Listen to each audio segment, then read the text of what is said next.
severe.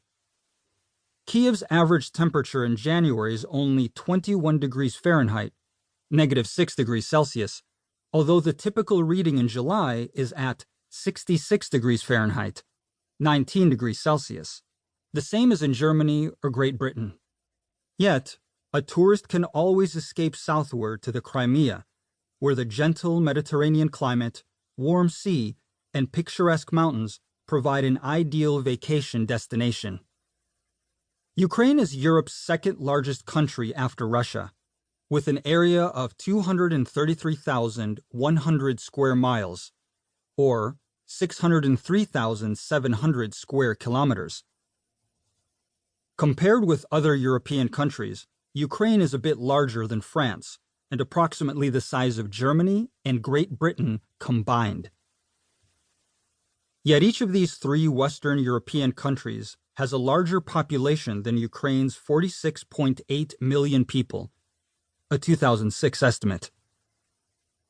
Economic development and the standard of life in today's Ukraine also cannot be compared with the leading Western economies.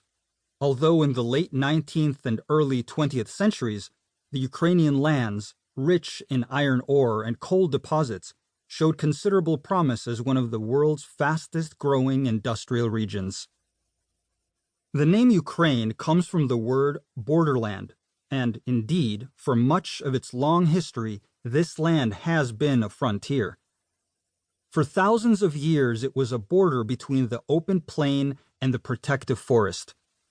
For centuries, a three-way cultural borderland between Roman Catholicism, Eastern Orthodoxy, and Islam. In the last 200 years, Ukraine has sat on a border between the oppressive Russian Empire and its more democratic European neighbors, between the communist and capitalist social orders in Europe, between the Soviet Union and its European satellites, and finally, between Russia and the European Union. The present-day boundaries of the Ukrainian state are very recent, dating to its independence after the Soviet collapse in 1991 and, before that, to the Soviet Union's territorial acquisitions and internal rearrangements during the 20th century.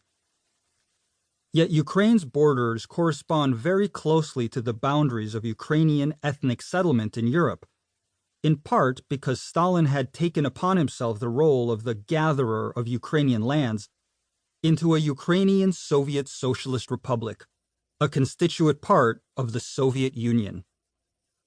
But while Stalin envisioned the Ukrainian Republic primarily as a national homeland for ethnic Ukrainians, present-day Ukraine is, and always has been, a multinational land. Of the 48 million people counted in the last census in 2001, ethnic Ukrainians constituted 78%. Ethnic Russians represented the single largest national minority at 17% of the population, but, historically, the now smaller Polish and Jewish minorities have also been significant. Puzzles related to Ukraine's historical identity continue to confuse foreign journalists and trouble local politicians. During the 20th century, for example, the official spelling of the name of a major city in western Ukraine changed 4 times, from the German Lemberg under Austria-Hungary, to the Polish Lwów under Poland, to the Russian Lvov as a Soviet provincial center, to the Ukrainian Lviv. The Ukrainian capital of Kiev is still given the Russian spelling of Kiev on most maps.